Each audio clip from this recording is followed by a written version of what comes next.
Hello, I'm Ali, and this is Aurora. She's 4 months old, and we gave birth on July 2nd at Basildon Hospital in Essex. Nice to meet you, Alex. Oh, it's exciting to chat with you. So yeah, do you want to just tell us a wee bit about your pregnancy? How was that for you? Yeah, she wasn't planned, but from the start, we were told we were high risk, just because I had some lasering done years and years ago, but they just wanted to check. So we was under a consultant for a while, and then after all the checks, everything was fine. The pregnancy went well, apart from my hormones. So I think for the first 3 months, I couldn't stand my partner. Then after that, it was quite plain sailing, but I'm a worrier, so I had quite a few private scans. I think I had 4 or 5, just because I just wanted more pictures really as well. So and we never found out whether she was a girl or boy. So yeah. Oh, no, that was quite exciting at the birth, I would imagine. That nice surprise at the end. Yeah, well, I had to have a caesarean, an emergency one, because each contraction I was having, her head was tilting back, and my heart rate was dropping. So they were going to give me an epidural, but then they got my partner to scrub up and everything, and then they just said they needed to get her out like within like there and then. So I think they put me under, and then I think it only took 6 minutes for her to be born. And then when I first came round, because my partner didn't find out either, and then as soon as he found out was when I came round, and then he introduced her straight away and said, "We've got a girl." Oh, what a nice way for it to be done. Yeah, so it was quite nice, you know, because Yeah. neither of us were there at the birth in a way. So it was quite nice, yeah, to find out together. Oh, that's good. And so during your pregnancy, with your appointments and things, were they affected with like the restrictions for COVID or anything? What was it like in your area? From 5 months, I had to go alone. So I used to just drive myself and just go. And then as soon as we walked in, you had to have your temperature taken. You're generally given a mask because they didn't really have many masks for sale around that time. And then, so yeah, it was temperature taken. You had to wash your hands. They gave you a mask, and then you sometimes had to have a password as well to go into certain areas in the maternity ward. So, but other than that, I don't think I was on my own. Other than that, no restrictions really. But even after giving birth, my partner was only meant to be with us for an hour in a private room. So we just hid in the room for a few hours with him there. And then we was only allowed our partners in at a certain block time for an hour each day. Okay. Yeah, it kind of makes it a little bit trickier, doesn't it? Different experience. So you've already said that you had a caesarean birth in the end, an emergency one. What was it like with your labour starting? Was it kind of earlier than planned or after your due date? Tell me a wee bit about that. Yeah, so I was 40 weeks and 4 days, and she was actually born the same day as my niece, who I'm completely obsessed with. So we've said that they're going to be more like sisters than cousins. I didn't know. My sister was meant to be my birth partner, well, one of them. So I was meant to have my mum, my sister, and my partner. But so I just asked her all the advice, and she was like, "Oh, you'll know what contractions feel like." She said, "Oh, it just feels like a bit of period pain and back pain, and it gets worse and worse, and then you'll know about you get contractions." I was like, "Oh, okay." And then I think it was the 1st of July, my waters broke in the morning, but I was meant to have a sweep. But so I phoned my midwife, and she just said, "You can't. You need to go into hospital." So we had another check over with the midwife, and we was fine. We wasn't dilated at all. So went home, just treated it like a normal day. And then, yeah, from about 9 p.m, I started to get back pain and didn't think anything of it. And then I think we went to bed, and my partner woke up about 3 a.m. as I was walking around the room, and he was like, "Are you okay?" I went, "Yeah, it's just this back pain. It's fine. There's nothing else." And then about 7 o'clock in the morning, he was like, "They're definitely not back pain. That's contractions." I was like, "Oh no!" Everyone says, "I'll know what it feels like," but they were contractions. The midwife told us to go back in at our appointment for 9, and I was already 6 centimetres dilated when we got there. Wow. So the midwife was just like, "Oh, let me get you a wheelchair." I was like, "No, I'm fine. It's all right. It's just back pain." So I walked in, and then one of the midwives examined me because she thought I was fully dilated from where I was with the contractions and the pushing. Yeah, and then obviously when they couldn't find Aurora's heart rate, so that then more and more midwives came in, and I think I had about 3 different midwives examine me, and then they got surgeons in, and then there was more midwives, and there was about 10 people in the room in the end, which was quite scary. But that they acted so quickly, I can't fault them at all. But yeah. Yeah. You know, it's once they hit that emergency button, it's like everybody just piles into the room from nowhere. It's quite whoa. So yeah. So I just closed my eyes in the end. It was like, let my partner deal with it. I was like, I'm closing my eyes, it's fine. The best way to do it. That's what birth partners are for. They can step up and do the middle bit, as it were. So yeah, so that must have been quite scary for you at the time. Yeah, I think because we all still had masks on as well. So it was, and then I was trying to have contractions, and then the mask was moving because I was like fidgeting. It was just, that was a bit weird. Like, that was my sister's birth partner, and she had a water birth, and it was the most serene thing I've ever seen. And then to mine, which was loads of people in the room and everyone, yeah, it's just a completely different atmosphere. Very different. Yeah, I know. It must be hard, especially when you've seen kind of that, like you say, laid back water birth is very opposite for you. Oh dear. And how did your birth partner find it all? I don't think he was prepared at all. I researched throughout the pregnancy and was like, right, this is gonna, and I'd already sorted out my birth plan. He just went, what do I do? So I was trying to help him through it as well. And then thankfully my midwife was there seeing someone else on an appointment. So she took him aside and was like, right, she needs a caesarean. This is what's going to happen. You'll be made to put in scrubs, and explained what was happening with Aurora, because he's not very medically minded.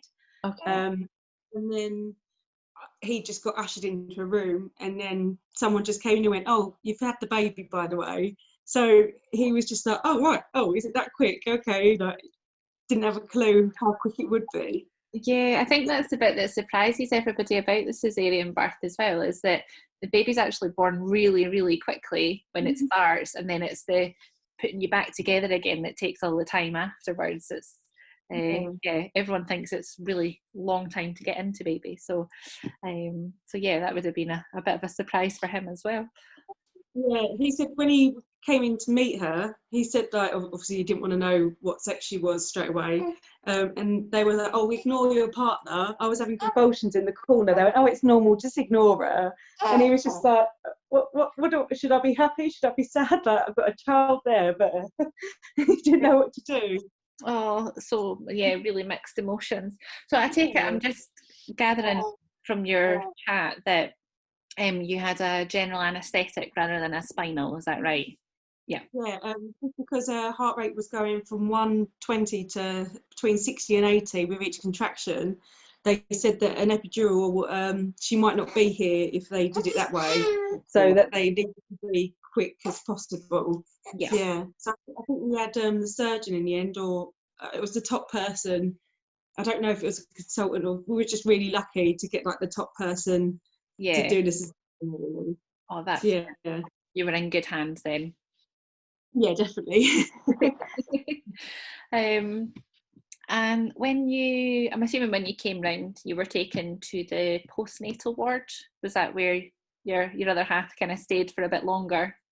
Yeah, yeah. Well, first off, that we did we breastfed first, and they just sort of checked me over, and then they took me up to the ward, um, and then yeah, I think see, I was still away with the fairies for a little bit, with the amount of morphine, but I think the, the midwife was took some pictures for us, because obviously there wasn't the like services that normally happen, like where someone, a photographer comes round, Yeah. so we didn't have any of that, and then yeah, and then he left, and that was it.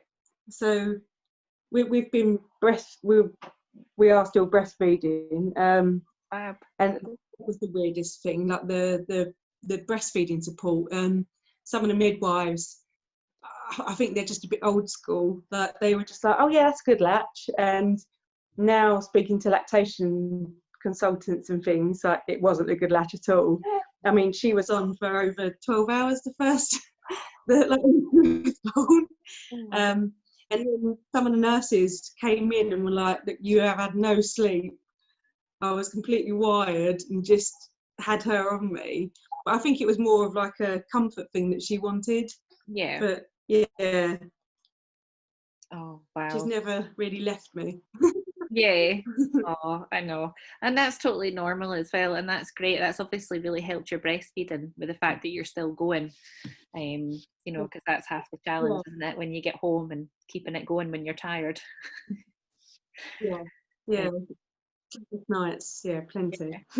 yeah, big well done for you to you. Um, so how many days after your birth did you stay in the hospital for? I was home the next day. Okay. I think because they normally suggest 3 to 4 days. But once that they'd removed the catheter, and I refused to take morphine after, well, when I was conscious, I didn't want any more because I didn't want it the morphine going into my breast milk. Mhm. So we just went for it, and I refused to take any painkiller, and just said, oh look, I'm fine, we can go. So they let us go about. She was born at 10:14 in the morning, and then we was home by 7 p.m. the next day. So yes, just over 24 hours. And did you find it better being at home in your own environment? Yeah, because for the first 24 hours, you're not allowed out of the bed. Yeah, you're in it. You've got a catheter on you, and if she was to go into the crib, I had to then ring a bell, or a buzzer, sorry, for one of the nurses or midwives to come and get her out of the crib. And as soon as she went into the crib and the nurses left the room, she'd cry and want to be put back onto me again. So in the end, I just went, I'm not going to sleep. I'm just going to hold her. Yeah. Oh, I know it's so challenging that bit when you've post cesarean and you just can't quite reach your little one. Uh, Yeah. It so was like, breathe close, it's fine. oh, I know.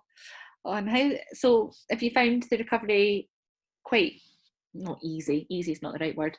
How has your recovery been at home? You tell me. It's not too bad. The strange thing is, obviously, they normally do the 6-week check, but at the moment they're changing it to the 8-week check and doing their first sort of immunisations then. So I think she was near 9 weeks when we had her signed off and checked over and everything. So I wasn't allowed to drive until my doctor signed me off. So when it got to 6 weeks, I was like, okay, I'm all right now, I'm fine. I didn't push myself really too much until I think about the 4th week, so a month after she was born, I started to feel a bit more normal.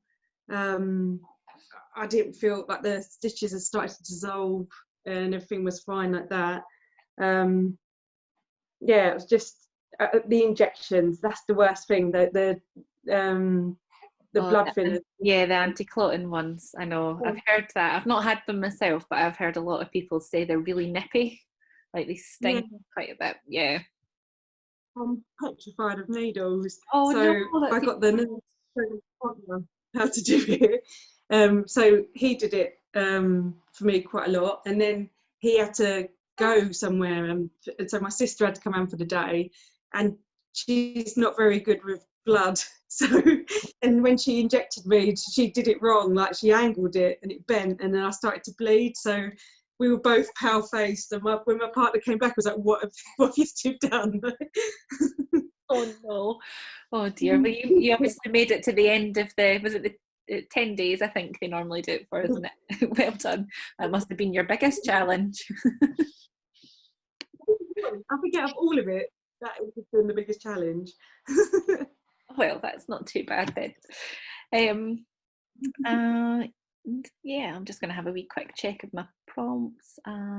Yeah, so I think we've pretty much covered everything. Is there anything that you would like to share with anybody who's pregnant or planning a caesarean birth or not planning a caesarean birth that you think would be useful to share?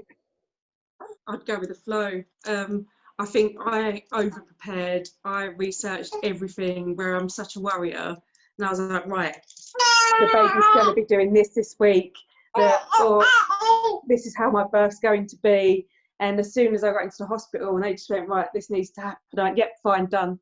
So just, I wouldn't over plan. I wouldn't just take every second as it comes. Do you think though that having looked at all that information made it easier when the doctor said, right, we need to do this, and you were like, right, I know what that is, that's fine, let's go for it, because you were kind of half prepared in a way? Did that help? It bypassed the caesarean part anyway, because I knew I was after high risk, then the surgeon was like, oh, you're low risk, you're fine. So we planned a water birth.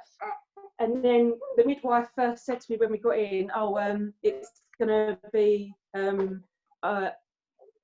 it's not high risk anymore. I mean, sorry, you are now high risk. Thank you. Sorry, it's my mum. You are now high risk. So they changed it. So they said you can't have a water birth. You need to just have a normal birth, like a dry vaginal birth. I was like, okay, that's fine. And then it changed. So I'd research more things like, I can't really say it, when you're being cut and the ventouse and the things like that. I didn't really think people needed cesareans. I don't think I really thought about me needing one. Yeah, do you know that's so common? Like everybody looks at all the other aspects of birth, all the things that might happen, and so many times people forget to look at cesarean birth, and then when it like does happen, it's like, oh, okay, not really sure what to do here. So, yeah, that's what I'm trying to change or improve, certainly with antenatal education.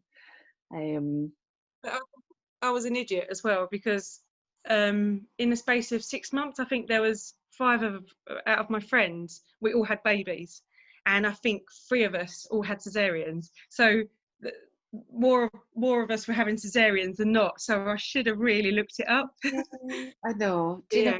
But you don't. When nobody pictures their birth going that way, that's not what the glamorous sort of idea of birth is. So that's totally normal. But yeah, I mean, the rate, I think the last time the rate was checked in England and Wales, it was like 1 in 4 births were a caesarean birth. So it is getting quite common. It's even higher in Scotland. It's 1 in 3 at the moment. So we're trying to improve that. But those figures are from 2018, so they're a bit behind. I think there's been a delay with the publishing of the 2019 ones with, you know, COVID and stuff. So it'll be interesting to see if they've changed. But yeah, so yeah, well, I mean, that's been really useful, and it's quite interesting seeing, because I've not really spoken to anybody that's given birth down in England, so it's really interesting to see like the tiny little differences in the process, and yeah, it's really useful. So yeah, thank you very much for chatting to us today. I will just stop the recording just now.